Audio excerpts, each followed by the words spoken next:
भारतीय communist party यानी CPI 26 दिसंबर 2025 को अपनी स्थापना के 100 साल पूरा करने जा रही है। 26 दिसंबर 1925 को कानपुर में स्थापित इस पार्टी ने देश की आज़ादी की लड़ाई से लेकर किसानों, मजदूरों और आम जनता के अधिकारों के लिए लंबी राजनीतिक यात्रा तय की है। शताब्दी वर्ष पर पार्टी अपने संघर्षों, विचारों और सामाजिक न्याय के एजेंडे को एक बार फिर जनता के सामने रखने जा रही है। तस्वीर जो देख रहे हैं हमारे साथ सीपीआई के प्रदेश सचिव हैं महेंद्र पाठक जी, क्योंकि 26 तारीख को 2 दिन बाद स्थापना दिवस मनाने जा रही है और 100 साल पूरा होने जा रहा है। इसको उपलक्ष्य में पार्टी कई कार्यक्रम भी आयोजित करेगी। सर, सबसे पहले तो आपका बधाई हो कि पार्टी का 100 साल पूरा होने जा रहा है, क्या कुछ तैयारी है? आपको भी बधाई। आप एक चौथे स्तंभ है और हमारी आवाज़ को जन जन तक पहुंचाएंगे। 26 दिसंबर 1925 को भारतीय कम्युनिस्ट पार्टी की स्थापना उस समय हुआ जब देश गुलाम था और गुलामी की जंजीर में जकड़े हुए थे। हमारे कई रणबांकुरे ने अपनी शहादत दिया और उसके बाद जब लगा कि देश के अंदर कम्युनिस्ट पार्टी ही एक लड़ाई लड़ सकती है, कई देशों में क्रांति हो चुकी थी। हमारे देश के अंदर क्रांति की संभावना हमारे साथियों ने देखा और 1925 में 26 दिसंबर को कानपुर में कम्युनिस्ट पार्टी का स्थापना किसानों के सवाल पे, मजदूरों के सवाल पे, उनके हक अधिकार को दिलाने के लिए, जो अंग्रेज काफ़ी शोषण कर रहे थे, लूट रहे थे, उनको भगाने के लिए संकल्प लेकर के स्थापना हम लोगों ने किया। आज 26 दिसंबर को 100 वर्ष हम पूरा करेंगे और 100 वर्ष में हमारे हजारों साथी शहादत दिए अंग्रेजों से लड़ते हुए। सबसे ज़्यादा काला पानी कम्युनिस्टों को हुआ है। आज भी वहाँ उनका फोटो लगा हुआ है, नाम दर्ज है अंडमान निकोबार में, और हमारा एक शहादत का परंपरा रहा है और आज तक हम किसानों के लिए, मजदूरों के लिए, छात्रों के लिए, नौजवानों के लिए लड़ते रहे हैं, संघर्ष करते रहे हैं। आज 100 साल पूरे होने पर हम वैसे साथियों को नमन करते हैं, श्रद्धांजलि अर्पित करते हैं भारतीय कम्युनिस्ट पार्टी झारखंड राज्य परिषद की ओर से, कि लड़ते लड़ते अपनी प्राण की आहुति इस देश के लिए दिया, इस मिट्टी के लिए दिया। सबसे पुरानी पार्टी है, 100 साल पूरा होने जा रही है, लेकिन क्या सवाल भी उठता है सर, 100 साल बाद भी सीपीआई अपने राजनीति और सामाजिक प्रभाव को कायम कर पाई है? जरूर। सबसे पहले तो हम सेलिब्रेट करेंगे, खुशियां मनाएंगे कि 100 वर्ष में कितनी पार्टी का जन्म हुआ और खत्म हो गया।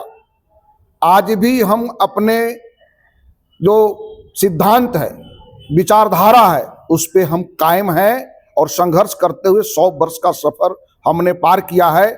और हमारे कार्यकर्ता 26 दिसंबर को अपने अपने घरों में, मकानों में, हर ब्रांचों में, अंचलों और जिलों में झंडोत्तोलन करेंगे, अपने अपने मकान पे झंडा लगाएंगे, खुशियां मनाएंगे, मिठाइयां बांटेंगे, लोगों के साथ मिलेंगे जुलेंगे, केक काट कर 100 वर्ष मनाएंगे।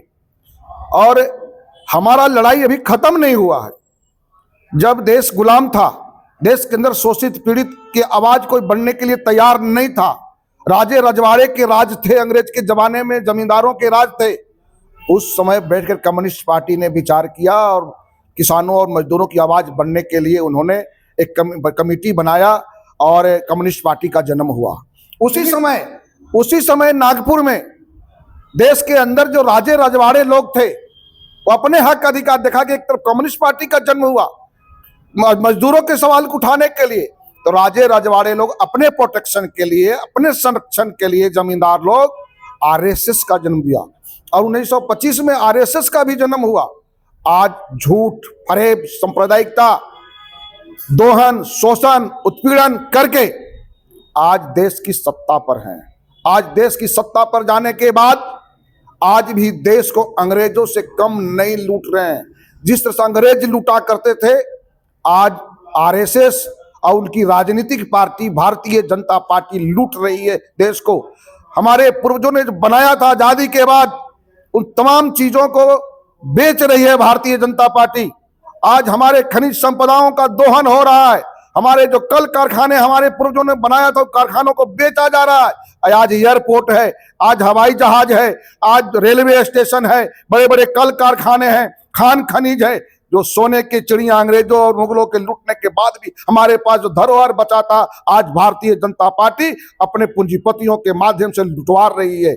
इसीलिए हमारा लक्ष्य समाप्त नहीं हुआ है, हम अपने लक्ष्य पर काम है। हमारे जो साथी हैं 26 दिसंबर को संकल्प लेंगे कि हमारी जो लड़ाई है और तेज होगा। हम कोई सत्ता के लिए नहीं है, हम कोई कुर्सी के लिए नहीं है, हम कोई मलाई चखने के लिए नहीं है। हमारा जो लड़ाई है वह गरीबों के लिए, मजदूरों के लिए, वंचितों के लिए और शोषितों के लिए, वह लड़ाई का आवाज और बुलंद होगा। और भारतीय जनता पार्टी जो सांप्रदायिकता की जहर बो करके जो देश की सत्ता पर कायम है, धार्मिक उन्माद फैला करके देश की सत्ता पर कायम है और देश की तमाम संप्रभुता को खतरे में डाल करके देश की संपदाओं को दोहन और लूट करने के लिए प्रयास जो सरकार कर रही है, हम उसके खिलाफ संघर्ष मेरा भयंकर होगा, तेज होगा। और जब तक भारतीय जनता पार्टी को सत्ता से बाहर नहीं करेंगे, हमारा संघर्ष और ज्यादा तेज होगा। और हम अपने विचारधारा पे कल भी कायम थे और आज भी कायम है। सर, क्या लगता है कि आज के दौर में वामपंथी विचारधारा पहले जितनी प्रासंगिक है? विचारधारा कम्युनिस्टों का कभी खत्म होने वाला नहीं, यह भी एक सिद्धांत है, यह कभी खत्म होने वाला चीज नहीं है।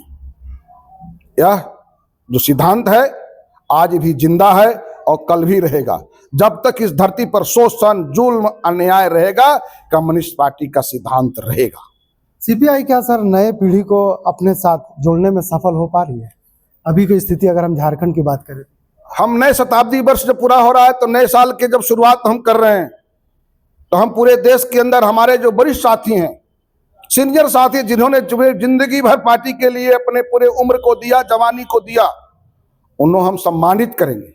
और नए साथियों को, नए नौजवानों को ऊर्जावान बना करके मैदान में अपने सिद्धांतों पर डटे रहने के लिए, लड़ने के लिए हम उनको उत्साहित करेंगे। हम उनको प्रमोशन देंगे, प्रमोट करके उनको हम लड़ाई के लिए मैदान में उतारेंगे। इसीलिए हमारी पार्टी ने इस बार की महाधिवेशन में 75 साल से अधिक उम्र वाले जो हमारे वरिष्ठ साथी हैं, उनको सम्मान पूर्वक उनको जो है से रखा है, सम्मानित करके रखा है। और नए लोगों को, ऊर्जावान साथियों को लड़ने का मौका पार्टी ने दिया है। सर, महत्वपूर्ण सवाल है, क्या भविष्य की राजनीति में सीपीआई राष्ट्रीय स्तर पर फिर से मजबूत स्थिति अपना दर्ज कर पाई? जरूर। झारखंड के अंदर हमारी तैयारी चल रही है। झारखंड के अंदर आने वाले जो विधानसभा और लोकसभा के चुनाव 2029 में होगा, हम विधानसभा के आधे से अधिक सीटों पर अपने उम्मीदवार खड़ा करेंगे। इसके लिए हम तैयारी में लग चुके हैं।